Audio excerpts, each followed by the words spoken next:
ඉතින් කොහොමද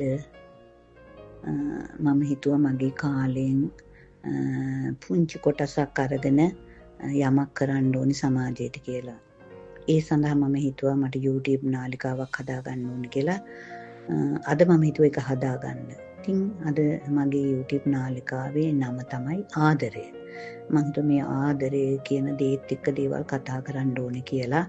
ඉතින් ආදරය කියන්නේ විශාල දෙයක්. ඒ වගේම ගැඹුරු දෙයක්. ඒ තුළ බොහෝ කාරණා කරුණු තියෙනවා. ඉතින් මම හිතුවා ඒවත් එක්ක ඔයාලත් එක්ක කතා කරන්න අවශ්‍යයි කියලා. ඉතින් මම කැමති ඉස්සරහට ඔයාලත් එක්ක ඒ ගැන කතා කරන්න.